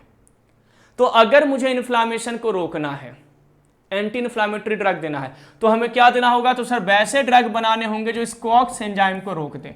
ना कॉक्स एंजाइम होगा, ना प्रोस्टाग्लैंडिन की सिंथेसिस होगी, ना इन्फ्लामेशन होगा, आपको एक्शन मिल गया। इसलिए जब आप ड्रग देख रहे होंगे तो यहां पर पहला ड्रग जो आपको मिलेगा वो क्या है जी, तो sir non selective COX inhibitor. COX मतलब ये वही एंजाइम है जो इन्फ्लामेटरी मीडिएटर का फॉर्मेशन करता है। तो कॉक्स कितने टाइप के होते हैं, कॉक्स 3 टाइप के होते हैं, कॉक्स 1, कॉक्स 2 और कॉक्स 3। जो इन्फ्लामेशन कॉज करते हैं वो कौन करते हैं, कॉक्स 2, ये इन्फ्लामेशन कॉज करते हैं। ये क्या कॉज करते हैं भाई, इन्फ्लामेशन। तो वो ड्रग जो कॉक्स 1 को भी टारगेट करे, कॉक्स 2 को भी टारगेट करे, तो वो क्या हो जाएगा, नॉन सेलेक्टिव। हमें क्या चाहिए, वैसे चाहिए जो कॉक्स 2 को टारगेट करे। तो वो बेहतर ड्रग कौन सा होगा, जो सेलेक्टिवली कॉक्स 2 एंजाइम को टारगेट करे, क्योंकि इन्फ्लामेशन सर यही कॉज कर रहा है। तो कुछ ड्रग ऐसे होते हैं जो कॉक्स 1 और कॉक्स 2 दोनों को करते हैं। कॉक्स 1 क्या करता है, तो सर GIT में प्रेजेंट होता है हमारे स्टमक में, और सर ये हमारे लिए इसेंशियल होता है, हेल्पफुल होता है। अगर आपने कॉक्स 1 को इनहिबिट कर दिया तो GIT में हेल्प मिलना बंद हो जाएगा। GIT में हमारे स्टमक वगैरह में अल्सर कॉज करता है। ये सारे ड्रग क्या कॉज करते हैं, अल्सर कॉज करते हैं एडवर्स इफेक्ट के रूप में, ब्लीडिंग कॉज करते हैं। चलिए ड्रग पे आते हैं। तो सर पहला ड्रग है सैलिसिलेट डेरिवेटिव, एस्पिरिन, डाइफ्लोनिसॉल, दो ड्रग होता है जी, डाइफ्लोनिसॉल भी याद कर सकते हैं, फ्लोनिसॉल, डाइफ्लोनिसॉल, दो ड्रग आते हैं सैलिसिलेट डेरिवेटिव। दूसरा है जी propionic acid, ibuprofen, naproxen, ketoprofen drug है। फेनामेट डेरिवेटिव में आपका मेफेनेमिक एसिड है जी। फिनोलिक इनोलिक एसिड डेरिवेटिव में पिरोक्सिकैम, टिरोक्सिकैम ड्रग है जी। एंडोल एसिटिक एसिड में आपका केटोरोलैक, इंडोमेथासिन है। और पाराजोलोन डेरिवेटिव में आपका ऑक्सीफिनोलियम, ऑक्सीफेन ब्यूटाजोन और फिनाइल ब्यूटाजोन है। कैसे याद करेंगे तो सुनिए, मैं एक ट्रिक दे देता हूं, इसको थोड़ा सा फनी ट्रिक है, फॉलो कीजिएगा, ऐसे ही याद कीजिएगा। इनसे क्या निकालेंगे, साली, यानी कि जो भाभी की बहन होती है उनको क्या कहा जाता है, साली कहा जाता है। तो साली आधी घरवाली होती है, ऐसा होता नहीं है लेकिन अपन बस ऐसे ही याद कर रहे हैं, मतलब एक फनी वे, मैंने पहले डिस्क्लेमर दे दिया कि फनी वे में हम इसको याद करते हैं। तो साली आधी घरवाली होती है। साली आ से हो जाएगा जी एस्पिरिन, डी से हो जाएगा जी डाइफ्लोनिसॉल। ये कौन बोल रहे हैं, मैं नहीं बोल रहा हूं, ये कौन बोल रहे हैं, तो सर प्यार में पड़े हुए, पाराजोलोन से क्या निकालेंगे, प्यार में एक इंसान पड़ा हुआ है, प्यार में पड़े हुए ओम प्रकाश यानी ओपी भाई, ओ से हो जाएगा ऑक्सीफेनाब्यूटाजोन और फिनाइल ब्यूटाजोन, ठीक है ना। तो सर साली आधी घरवाली होती है, कौन बोलते हैं, प्यार में पड़े हुए ओपी भाई। उन्होंने अपनी प्रॉपर लाइफ जीने के लिए, तीसरा ड्रग ट्रिक के अकॉर्डिंग, उन्होंने अपना प्रॉपर लाइफ जीने के लिए यानी प्रोपायोनिक एसिड खूब सारी किताबें पढ़े। क्या भाई पढ़े, भाई खूब सारी किताब पढ़े, यानी अपनी प्रॉपर लाइफ जीने के लिए खूब सारा मेहनत के किताब पढ़े, किताब मतलब कीटोप्रोफेन। और उनका सिलेक्शन कहाँ हो गया, आईबी यानी इंटेलिजेंस ब्यूरो में, आइबुप्रोफेन। और पोस्टिंग कहाँ हुआ, नेपाल में, नेप्रोक्सेन। तो फिर से सुनिए, साली आधी घरवाली होती है, कौन बोलते हैं, प्यार में पड़े हुए ओपी भाई। उन्होंने अपनी प्रॉपर लाइफ जीने के लिए खूब मेहनत किया सर, बहुत सारी किताबें पढ़ी यानी कीटोप्रोफेन। और आईबी में सिलेक्शन हो गया यानी कि जॉब लग गया यानी कि आइबुप्रोफेन। और उनकी पोस्टिंग कहाँ पर हुई, नेपाल में यानी कि नेप्रोक्सेन। क्लियर हो गया, कहाँ पर पोस्टिंग हुआ, नेपाल में, दैट इज द नेप्रोक्सेन। अब चौथे नंबर पे आते हैं, ठीक है ना। तो सर एक दिन उनको क्या आया भाई, फोन आया। अच्छा, नेपाल में उनको क्या हुआ भाई, पोस्टिंग हुआ। एक दिन उनको फ्रेंड का कॉल आया, फ्रेंड मतलब फिनामिट, फ्रेंड का फोन आया। तो मेफेनेमिक एसिड क्या आया भाई, फ्रेंड का फोन आया। बोलते हैं एजू तेनू पीहर की याद आती है कि नहीं। क्या बोलते हैं कि ओजी, एजी यानी एनोलिक एसिड या ओजी भी कह सकते हैं, कि ओजी तेनू पीहर की याद आती है कि नहीं। तेनू मतलब टिनोक्सिकम, पीहर से हो जाएगा पेरोक्सिकम। याद आती है कि नहीं। तो बोलती आती है बाबू, लेकिन कहता क्या है कि आती है बाबू, किंतु इंडिया बहुत दूर है, यानी कीटोलैक, इंडोमेथासिन। ये ड्रग आप याद कर सकते हैं इस निमोनिक्स को फॉलो करके, ठीक है। चलिए अगले पॉइंट पर आते हैं, यानी ड्रग रिलेटेड पॉइंट के अगला पॉइंट, प्रेफरेंशियल कॉक्स-2 इनहिबिटर, यानी वो ड्रग जो मैक्सिमम कॉक्स, मतलब प्रेफरेंस किसको देता है, कॉक्स-2 को। ये कॉक्स-1 को भी टारगेट करेगा लेकिन कॉक्स-2 को भी कहता है। Nimesulide, diclofenac, meloxicam, aceclofenac, selective COX inhibitor. सबसे ज्यादा क्वेश्चन यही पूछा जाता है कि which one is the selective COX two inhibitor. तो सेलेक्टिव कॉक्स में देखिए क्या वर्ड लगा रहेगा जी, कॉक्सीब, कॉक्सीब, कॉक्सीब, लास्ट में आपको कॉक्सीब मिलेगा। जब भी आपसे सेलेक्टिव कॉक्स-2 इनहिबिटर ड्रग पूछा जाए स्टूडेंट, सिंपली आपको वो कॉक्सीब वाला पॉइंट याद रखना है, कॉक्सीब वर्ड लगा रहेगा जी, ठीक है। चलिए सर इसके अलावा analgesic, antipyretic property but anti inflammatory action कम होता है, उसमें आपका पैरा अमीनोफिनॉल डेरिवेटिव में पैरासीटामोल है जी, पाराजोलोन डेरिवेटिव में प्रोपाइलफेनाजोन है, और आपका बेंजोजॉक्सिम में आपको निफोफाम है। ये ड्रग क्लासिफिकेशन है स्टूडेंट। मैकेनिज्म ऑफ एक्शन भी यहीं पर है कि सिलेक्टिव कॉक्स-2 इनहिबिटर कौन सा है, प्रेफरेंशियल कॉक्स-2 इनहिबिटर ड्रग कौन सा है, non selective COX two inhibitor drug कौन सा है। ये क्वेश्चन आपसे बन सकते हैं क्लासिफिकेशन से, जो आपको याद रखना है। चलिए इनमें से सबसे इंपॉर्टेंट ड्रग हमारा कौन सा है जी, एस्पिरिन। एस्पिरिन हमारा सबसे इंपॉर्टेंट ड्रग है। क्या करा जी, it is acetyl salicylic acid. हमने याद किया है कि साली आधी घरवाली होती है, तो सर याद है सर, सैलिसिलिक एसिड डेरिवेटिव होता जी। It is use to treat pain, fever, inflammation, migraine, इन सब में इनको यूज होता है। इवन इनके पास एंटी प्लेटलेट इफेक्ट भी है, याद रखिएगा। यहीं पर मैं आपको बता देता हूं, एंटी प्लेटलेट इफेक्ट भी इनके पास है। एंटी प्लेटलेट इफेक्ट क्या भाई, लो डोज में अगर आप एस्पिरिन को लो डोज में यूज करते हैं तो प्लेटलेट के एग्रीगेशन को कम करता है जी। थ्रोम्बोइम्बोलिज्म में इसको हम यूज करते हैं। मैकेनिज्म ऑफ एक्शन, थ्रोम्बोक्सिन के सिंथेसिस को क्या करता है जी, इनहिबिट करता है। प्लेटलेट के एग्रीगेशन को क्या करता है, मैंने बताया ना कि सर प्लेटलेट के एग्रीगेशन को भी क्या करता है, डिक्रीज करता है, यानी कि ब्लीडिंग टाइम बढ़ाएगा। प्लेटलेट क्या करता है, जब प्लेटलेट इकट्ठा होगा तो ब्लीडिंग को रोकेगा, ब्लड का क्लॉट बनाएगा। ये वो ड्रग है जो प्लेटलेट को एग्रीगेट होने ही नहीं देगा, इकट्ठा नहीं होने देगा। और अगर प्लेटलेट इकट्ठा नहीं होगा तो सर क्या होगा, ब्लीडिंग बढ़ेगा। क्लियर हो गया। सैलिसिलेट हैव एंटीसेप्टिक प्रॉपर्टी, फंगिस्टैटिक और केराटोलाइटिक एक्टिविटीज के लिए भी जाना जाता है। कौन? सैलिसिलेट, जो इनके अंदर में प्रेजेंट है। क्लियर? एनाल्जेसिक इफेक्ट इसके पास होता है, बिल्कुल होता है sir. NSAID are the primarily used to treat musculoskeletal pain. जितने भी NSAID होते हैं यानी non steroidal anti inflammatory drug होते हैं, मसल्स के पेन में यूज होते हैं। डिस्मेनोरिया यानी अगर मेंस्ट्रुएशन के दौरान पेन वगैरह होता है उसमें यूज होते हैं जी, है ना। The analgesic effect is mainly due to the peripheral inhibition of prostaglandin production. मैंने बताया ना कि प्रोस्टाग्लैंडिन के सिंथेसिस को, क्योंकि प्रोस्टाग्लैंडिन क्या कॉज करता है? इन्फ्लामेशन। ये क्या कॉज करता है? तो सर ये इन्फ्लामेशन कॉज करता है, और ये ड्रग इसी प्रोस्टाग्लैंडिन के सिंथेसिस को इनहिबिट करता है। कैसे? तो सर कॉक्स एंजाइम को इनहिबिट करके। इतना पॉइंट तो याद रखेंगे ना। एंटीपायरेटिक इफेक्ट देता है सर, बिल्कुल हाइपोथैलेमस पे जाकर के एक्ट करता है, जहां से थर्मो रेगुलेशन यानी टेम्परेचर को रेगुलेशन होता है, और वो टेम्परेचर को क्या करते हैं जी? लो करते हैं और फीवर को ठीक करते हैं। लेकिन याद रखिएगा एंटीपायरेटिक इफेक्ट तब मिलेगा जब टेम्परेचर हाई होगा। अगर टेम्परेचर हाई नहीं होगा, बॉडी में नॉर्मल टेम्परेचर होगा, तो एंटीपायरेटिक इफेक्ट नहीं देता है, ये भी याद रखिएगा।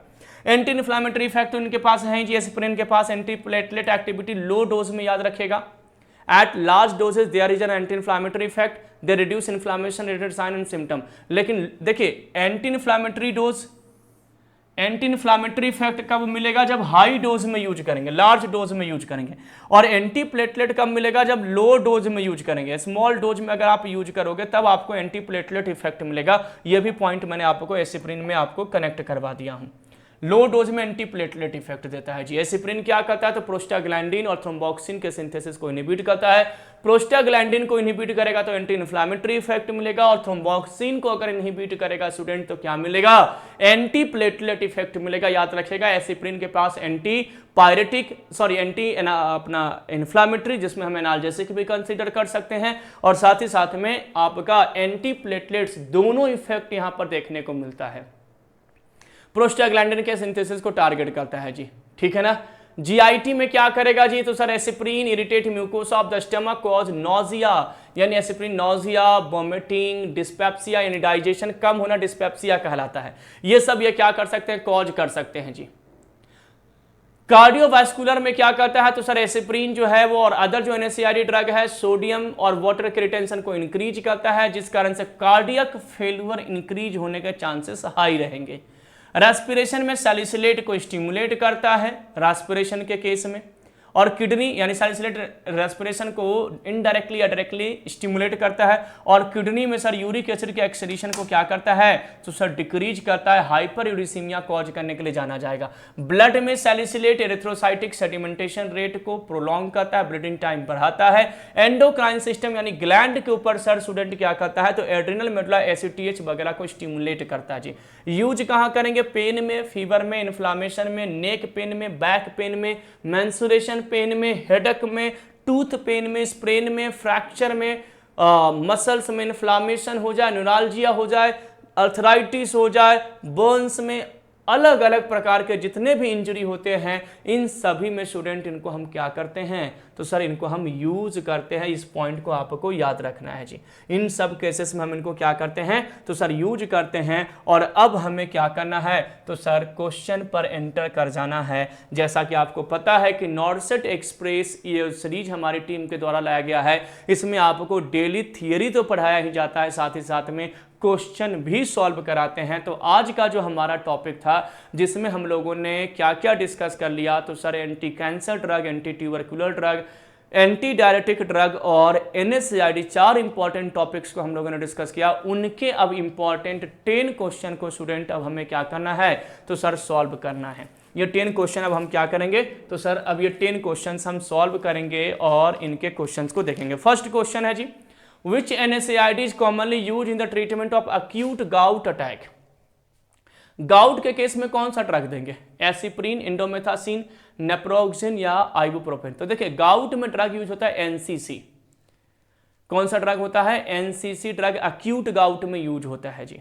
NSAID तो यूज होता ही है, आपका कॉल्चिसिन भी यूज होता है, कॉर्टिकोस्टेरॉइड यूज होता है, याद रखिएगा ये ड्रग, ठीक है ना। एस्पिरिन यहाँ पर और एंडोमेथासिन, ये ड्रग हम क्या कर सकते हैं? यूज कर सकते हैं।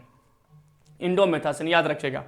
Which of the following NSAID has the least effect on platelet aggregation? Platelet aggregation में किस एंटीबायोटिक्स का, किस आपका जो NSAID है जिसका सबसे कम इफेक्ट है, किसका सबसे कम इफेक्ट है बताइए, एस्पिरिन का, आइबुप्रोफेन का, सेलिकॉक्सिब का या डाइक्लोफेनाक का? तो क्या हो जाएगा जी आपका सेलिकॉक्सिब, यानी विच of the following NSAID has the list effect on platelet aggregation, that is the सेलिकॉक्सिब। Selective COX-2 inhibitor drug है, कौन सा ड्रग है? सेलेक्टिव COX-2 इनहिबिटर ड्रग है जी। A patient develop gastric ulceration after long term NSAID use, which mechanism is most likely responsible? A patient develop gastric ulceration, gastric ulceration cause करता है, बताइए कौन सा आपका ड्रग होगा? Increase leukotriene synthesis, inhibition of prostaglandin synthesis in gastric mucosa, stimulation of gastric acid secretion by histamine या increase serotonin in gut? तो sir क्या हो जाएगा correct answer? Inhibition of prostaglandin synthesis in gastric mucosa, क्योंकि prostaglandin हमारे GIT में ulcer से हमें बचाता है, घाव होने से बचाता है, और जो आपके non selective COX inhibitor drug होते हैं वो उसी प्रोस्टाग्लैंडिन के सिंथेसिस को इनहिबिट करते हैं, जिस कारण से अल्सर होने के चांसेस ज्यादा हो जाते हैं, बढ़ जाते हैं जी। विच NSAID irreversibly inhibit COX-1 and reduce platelet aggregation for its life time? Irreversibly किसको इनहिबिट करा है? COX-1 को। क्या है भाई, कौन सा ड्रग है? प्लेटलेट के एग्रीगेशन को टारगेट करेगा। तो एस्पिरिन लो डोज में, मैंने बताया है, आज ही बताया हूं एकदम बिल्कुल अच्छे से, कि लो डोज में एस्पिरिन के पास एंटी प्लेटलेट एक्टिविटी होता है, और हाई डोज में एस्पिरिन क्या होते हैं? तो sir as anti inflammatory analgesic के रूप में हम क्या करते हैं, इनको यूज करते हैं जी। Which of the following is a loop diuretics? Loop diuretics मतलब हाई सीलिंग डायरेटिक्स, और हाई सीलिंग डायरेटिक्स का मैंने ट्रिक्स क्या दिया था आज वाली क्लास में? क्या ट्रिक्स दिया था? कि हमीदिया में बम फटा, लोग क्राई करने लगे, यानी कि आपका फुरोसिमाइड, बुमेटेनाइड, टोरासिमाइड, इथेक्राइनिक एसिड, तो क्या हो जाएगा? फुरोसिमाइड आपका करेक्ट आंसर हो जाएगा, ठीक है। Which diuretics is potassium sparing? Potassium sparing diuretics मतलब एल्डोस्टेरोन एंटागोनिस्ट, और एल्डोस्टेरोन यानी स्पाइरोनोलैक्टोन, कैनरिनोन, एपिलरिनोन, नून वाले ड्रग सब। सर कहाँ गया स्पाइरोनोलैक्टोन? पोटासियम स्पैरिंग डायरेटिक्स में क्या है जी? स्पाइरोनोलैक्टोन एल्डोस्टेरोन एंटागोनिस्ट ड्रग है, लेट DCT पे यानी डिस्टल कॉन्वोल्यूटेड ट्यूब्यूल पे बाइंड करेगा और अर्ली कलेक्टिंग डक्ट पे जाकर के बाइंड करता है। स्पाइरोनोलैक्टोन ड्रग हो जाएगा, एपिलरिनोन हो जाएगा, कैनरिनोन हो जाएगा। मैनिटॉल बताइए किस टाइप का ड्रग है? याद करवाया हूं, ट्रिक्स भी दिया हूं। ऑसम शोर है मनाली के गलियों में, ऑसम मतलब ऑस्मोटिक डायरेटिक्स, शोर है, ट्रिक्स है ना, बहुत ईजी ट्रिक्स है। ऑसम शोर है मनाली के गलियों में, ऑसम मतलब ऑस्मोटिक डायरेटिक्स, मनाली मतलब मैनिटॉल, शोर से हो जाएगा आइसोसोर्बाइड, और गलियों से हो जाएगा ग्लिसिरॉल। तो बस आपके सामने ऑस्मोटिक डायरेटिक्स करेक्ट आंसर हो गया, ठीक है। तो ऐसे निमोनिक्स को आपको फॉलो करना है, ट्रिक्स को फॉलो करना है। हाइड्रोक्लोरोथायाजाइड प्राइमरली एक्ट ऑन, हाइड्रोक्लोरोथायाजाइड कहां एक्ट होते हैं जी? प्रॉक्सिमल कॉन्वोल्यूटेड ट्यूब्यूल पर, लूप ऑफ हेनल पे, डिस्टल कॉन्वोल्यूटेड ट्यूब्यूल या कलेक्टिंग डक्ट। हाइड्रोक्लोरोथायाजाइड आपका मीडियम एफिकेसी डायरेटिक्स होते हैं। सर ये कहां बाइंड करते हैं? तो सर ये बाइंड करते हैं site 3 that is the distal convoluted tubule, और वहां पर क्या करते हैं? तो सोडियम क्लोराइड सिंपोर्ट इनहिबिटर है जी। ऑप्शन नंबर सी स्टूडेंट यहां पर क्या हो जाएगा आपका? करेक्ट हो जाएगा। विच of the following is the first line anti tubercular drug for tuberculosis? First line anti tubercular drug बताएं टीबी के लिए। स्ट्रिप्टोमाइसिन, आइसोनियाजाइड, कैप्रियोमाइसिन, इथाइनामाइड, मैंने पृष्ठ करके याद करवाया है। पाराजिनामाइड, रिफाम्सिन, आइसोनियाजाइड, इथाम्ब्यूटोल और स्ट्रिप्टोमाइसिन, ये 5 ड्रग मैं बताया हूं किस कैटेगरी में? फर्स्ट लाइन में। स्ट्रिप्टोमाइसिन यहां पर दिया गया है, आइसोनियाजाइड दिया गया है। अब स्ट्रिप्टोमाइसिन, आइसोनियाजाइड वैसे दोनों ड्रग हैं कॉमनली जो फर्स्ट लाइन में यूज होते हैं, लेकिन यहाँ पर आइसोनियाजाइड बेस्ट ड्रग है। वैसे ये क्वेश्चंस में ना स्ट्रिप्टोमाइसिन नहीं रहना चाहिए था, तो और अच्छा होता, ठीक है ना। तो अपन इसको थोड़ा सा नेग्लेक्ट कर देते हैं। आइसोनियाजाइड, स्ट्रिप्टोमाइसिन, पाराजिनामाइड, रिफाम्सिन, ये सब ड्रग आपके इथाम्ब्यूटोल ये आपके फर्स्ट लाइन ड्रग में आते हैं, ठीक है ना। रिफाम्सिन, अच्छा पहले ही मैकेनिज्म ऑफ एक्शन दिया गया है, मैंने पहले ही बताया कि रिफाम्सिन का मैकेनिज्म ऑफ एक्शन क्या है? तो sir DNA dependent RNA polymerase enzyme inhibitor nature के होते हैं जी। क्या करते हैं? तो सर ये जो ड्रग है वो DNA dependent RNA polymerase enzyme inhibitor drug है। Rifampicin first line anti tubercular drug है, और रिफाम्सिन रिफामाइसिन ड्रग से ऑब्टेन किया गया है जी। और रिफाम्सिन का एक और प्रॉपर्टी है कि सर इनके पास एंटी लेप्रेटिक प्रॉपर्टीज भी होता है। ये सारे पॉइंट आज वाली क्लास में हमने कवर किया है जो आपके नॉर्सेट 9 एग्जामिनेशन के लिए बहुत इंपॉर्टेंट है। ऐसे ही तमाम सब्जेक्ट के अलग अलग टॉपिक के जो हमारे आपके जो अलग अलग सब्जेक्ट के जो अलग अलग टॉपिक के जो इंपॉर्टेंट सेगमेंट हैं उनको डील हमारी टीम जो है वो शाम 6 बजे और रात्रि 8:30 बजे इसी official YouTube channel GDC nursing पे आपको डेली प्रोवाइड किया जाता है हमारे एक्सपर्टीज के द्वारा। साथ ही साथ में आप इस चैनल पे और भी तमाम नोटिफिकेशन जो कि जॉब से रिलेटेड है, आपके नर्सिंग फील्ड से रिलेटेड है, वो भी आपको बहुत ही जल्द में मिलती है। और साथ ही साथ में इन सारी चीज़ों को अच्छे से समझने के लिए आप हमारे व्हाट्सएप टेलीग्राम चैनल पे भी जुड़ सकते हैं जिसका लिंक डिस्क्रिप्शन बॉक्स में दिया गया। और जीडीसी नर्सिंग ऐप जरूर डाउनलोड कर लीजिए जहां पर आपको लाइफ टाइम आपको मात्र 10 रुपीज में life time question practising series जिसको हम डेली क्यूज के नाम से जानते हैं वो आपको प्रोवाइड किया जा रहा है। और भी बहुत सारे कोर्सेस आपको बहुत कम प्राइस में आपको जीडीसी नर्सिंग ऐप पे अवेलेबल है। तो मिलते हैं स्टूडेंट अगली क्लास में अगले कंसेप्ट के साथ। Thank you everyone for watching GDC and supporting GDC. Thank you, have a nice day.